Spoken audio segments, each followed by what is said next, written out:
Hello friends, मेरा नाम है त्रिलोक सिंह और आप देख रहे हैं यूट्यूब चैनल जिस पर मैकेनिकल से संबंधित जानकारी आज प्रदान की जा रही है। ये प्रोस्कॉन ऑटोमेशन कोटा का यूट्यूब चैनल है जिसमें आज हम रिन्यूएबल एनर्जी सोर्सेज के बारे में जानेंगे। लेकिन उससे पहले आपसे एक रिक्वेस्ट है, यदि आपने अभी तक ये चैनल सब्सक्राइब नहीं किया है तो प्लीज़ चैनल सब्सक्राइब कर दीजिए ताकि आपको भविष्य में नई नई जानकारियाँ मिल सकें, और चैनल को शेयर भी कर दीजिए ताकि और स्टूडेंट भी इसको देख सकें। तो अब हम बिना टाइम वेस्ट किए रिन्यूएबल एनर्जी के बारे में जानकारी हासिल करते हैं। रिन्यूएबल एनर्जी का मतलब है वो एनर्जी जो भविष्य के लिए एक स्थायी और स्वच्छ समाधान के रूप में उभर रही है।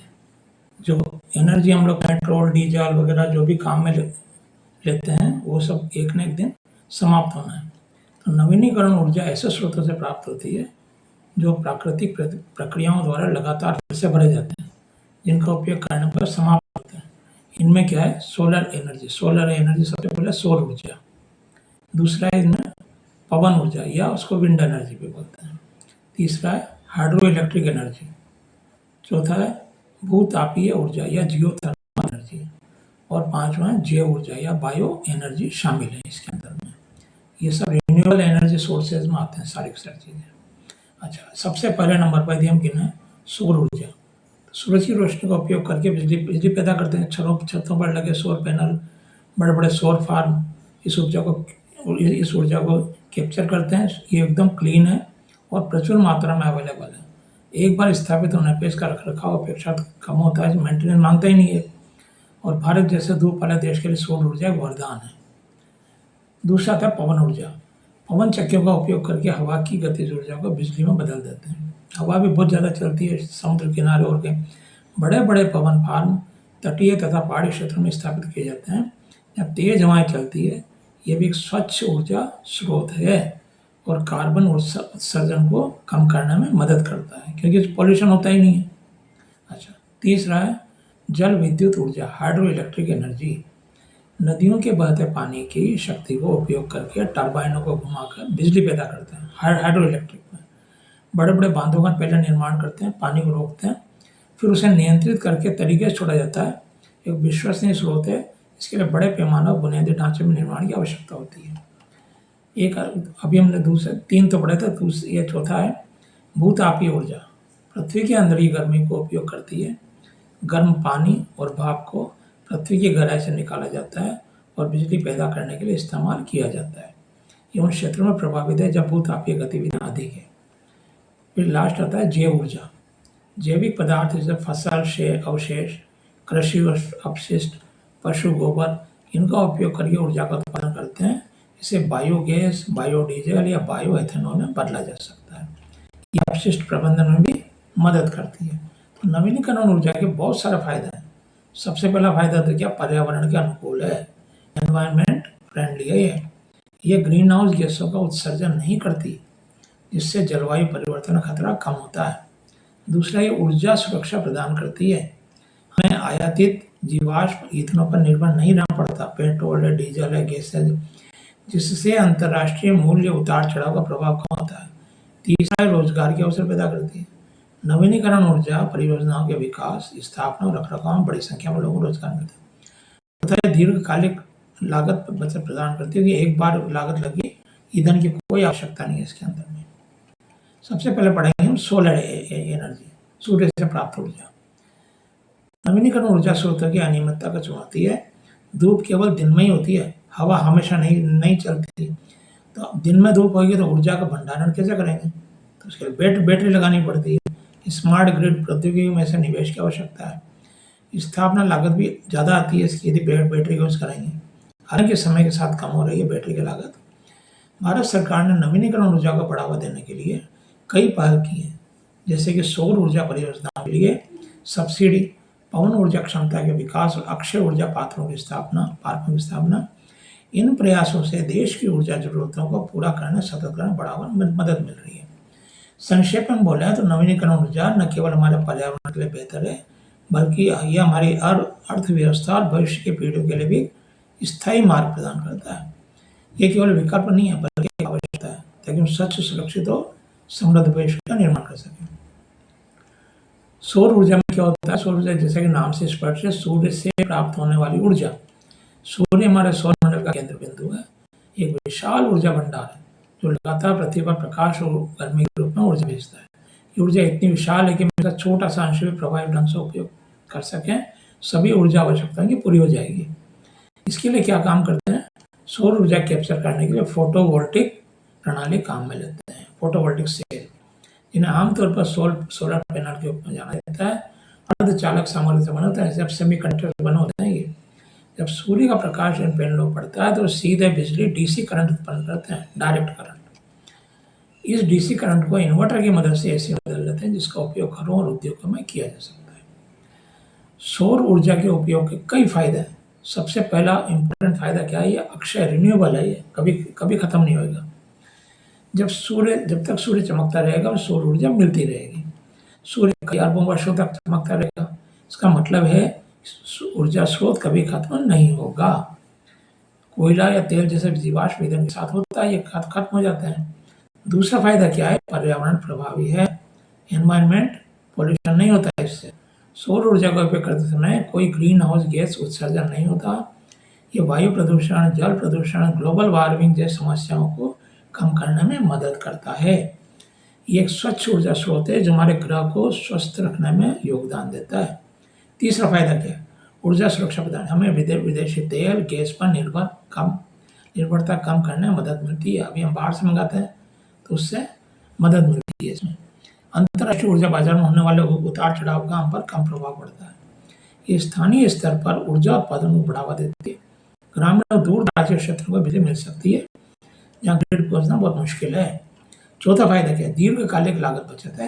इस सौर पैनल को स्थापना लागत थोड़ी अधिक हो, लेकिन एक बार स्थापित होने के बाद बिजली उत्पादन की लागत बहुत कम या शून्य हो जाती है, क्योंकि सूर्य के प्रकाश के लिए भुगतान नहीं करना पड़ता।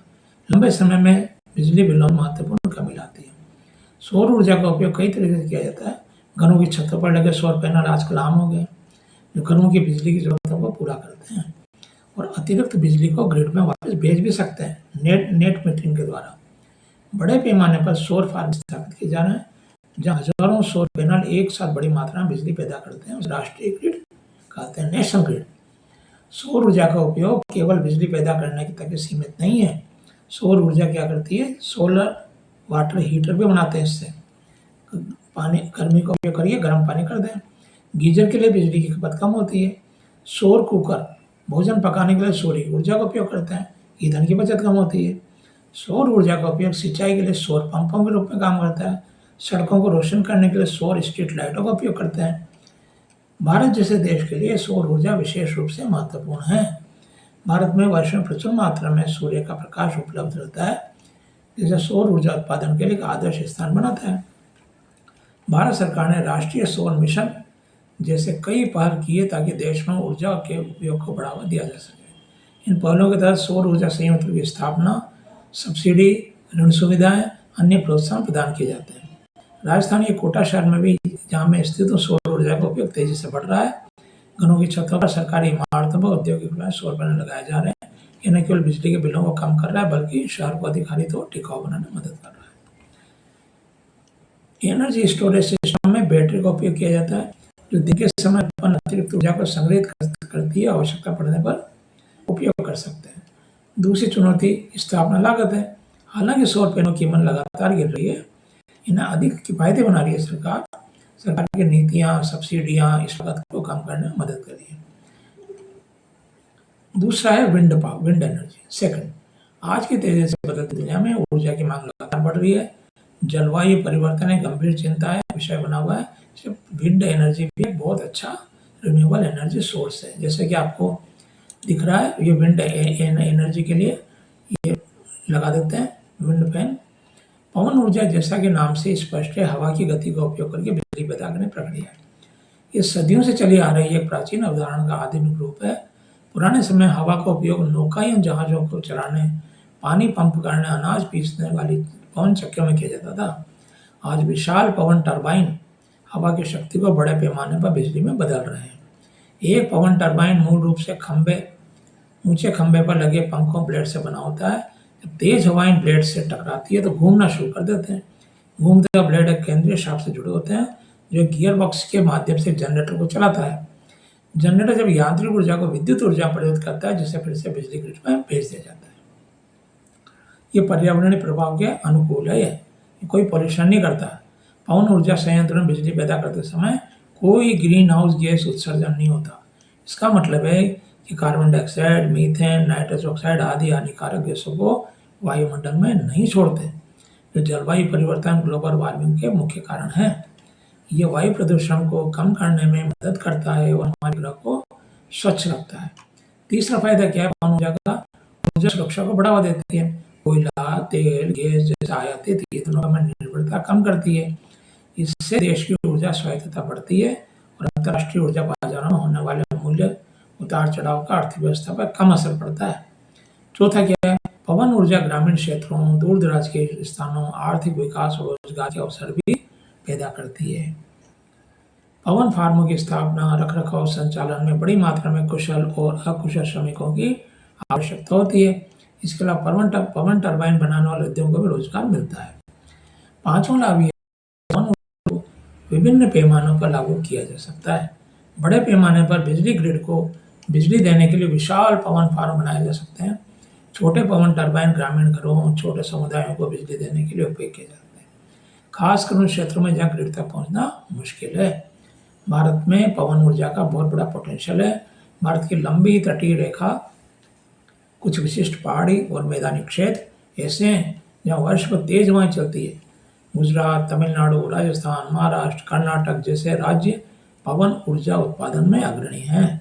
राजधानी कोटा शहर में जहाँ मैं स्थित हूँ, पवन ऊर्जा संयंत्र सीधे तौर पर दिखाई नहीं देते, लेकिन राज्य के कई हिस्सों में, खासकर पश्चिमी राजस्थान में विशाल पवन फार्म स्थापित किए गए हैं जो राज्य की ऊर्जा जरूरतों को पूरा करने में योगदान दे रहे हैं। ये भी एक एनवायरनमेंट फ्रेंडली है। अब इसमें क्या दूसरी इसका समस्या का समाधान करने के लिए ऊर्जा भंडारण प्रणाली में बैटरी की जरूरत पड़ती है। अन्य ऊर्जा स्रोतों के साथ पवन ऊर्जा को एकत्रित करने की आवश्यकता होती है। इसमें दूसरी चुनौती क्या है? जमीन की उपलब्धता। बड़े पवन फार्मों को स्थापित करने के लिए विशाल भूमि क्षेत्रों की आवश्यकता होती है, जिससे भूमि उपयोग, स्थानीय समुदाय के विस्थापन संबंधी मुद्दे आते हैं। हालांकि तटीय पवन ऊर्जा जहाँ टरबाइन समुद्र में स्थापित किए जाते हैं, इस चुनौती को कुछ हद तक कम कर देते हैं। तीसरी चुनौती क्या है? ध्वनि प्रदूषण और पक्षियों के लिए खतरा। पवन टरबाइन घूमते समय कुछ हद तक शोर पैदा करते हैं और कुछ मामलों में पक्षियों और चमगादड़ों के लिए खतरा बन जाते हैं। हालांकि इन समस्याओं को कम करने के लिए प्रौद्योगिकी में लगातार सुधार हो रहे हैं। कम शोर करने वाले टरबाइन लग रहे हैं, पक्षी अनुकूल डिजाइन बन रही है। इन चुनौतियों के बावजूद भी पवन ऊर्जा का भविष्य उज्ज्वल है। प्रौद्योगिकी में निरंतर नवाचार, टरबाइन का बढ़ता आकार, दक्षता, ऊर्जा भंडारण समाधानों का विकास इसे और व्यवहार बना रहे हैं।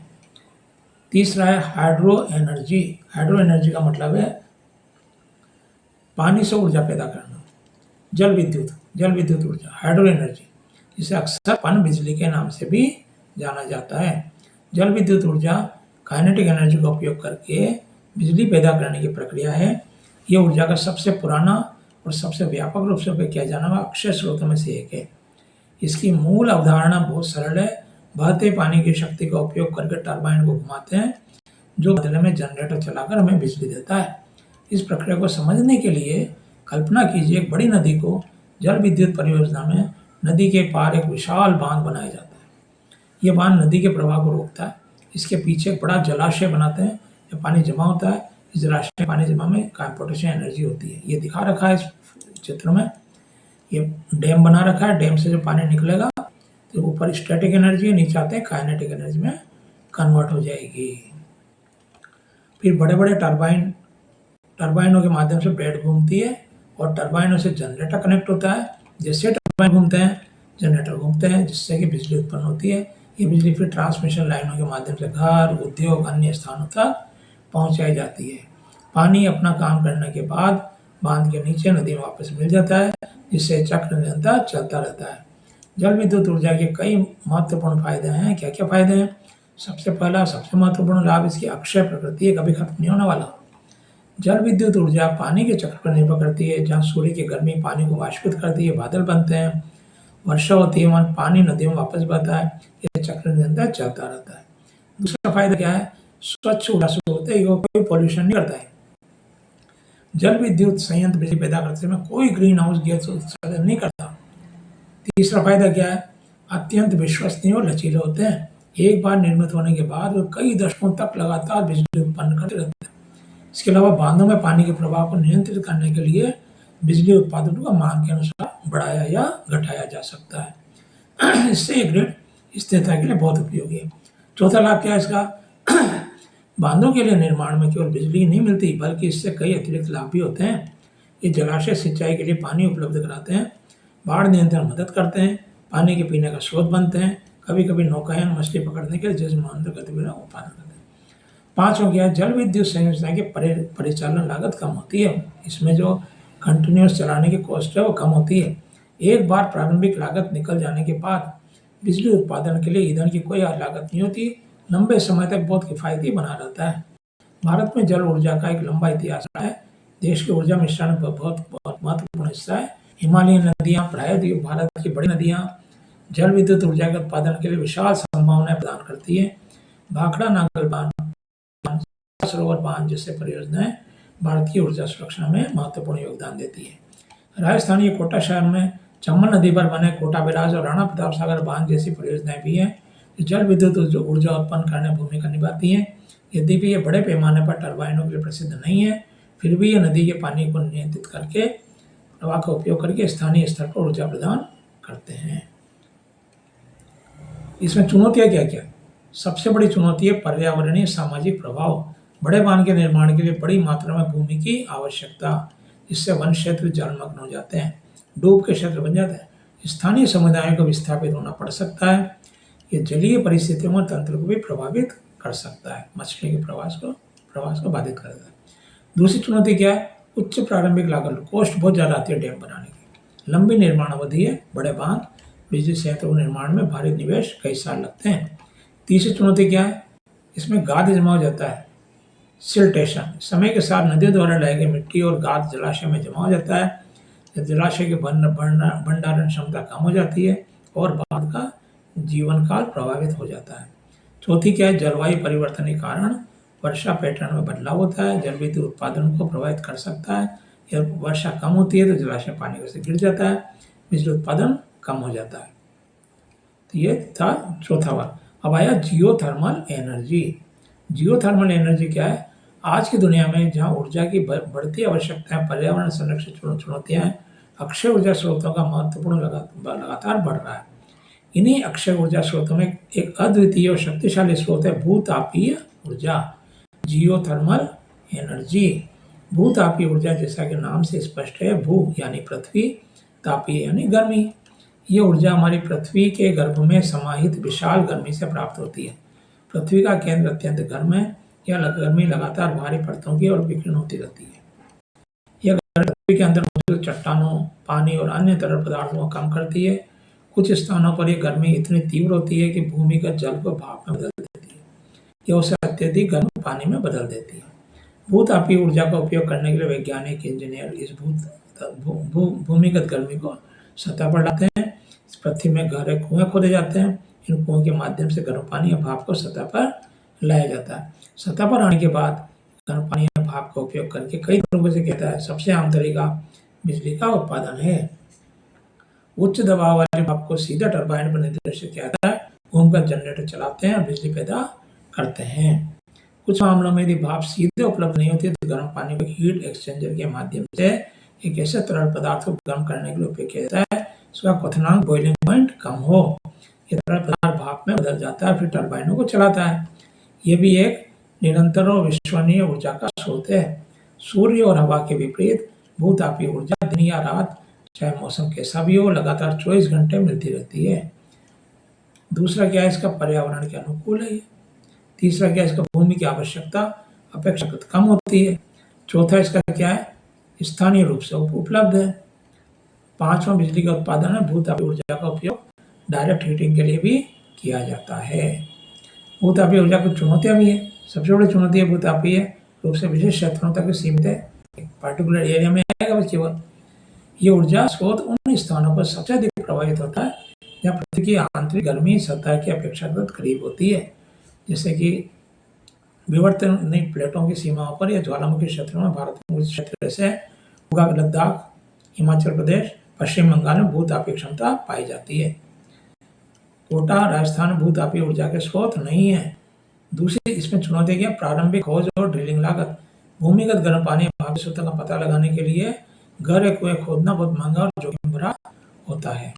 तीसरी चुनौती क्या? भूतापीय तरल पदार्थों से निकलने वाले खनिजों का प्रबंधन है, जो पाइपों में जमा हो सकते हैं, कुछ मामलों में स्थानीय जल निकायों को प्रभावित कर सकते हैं।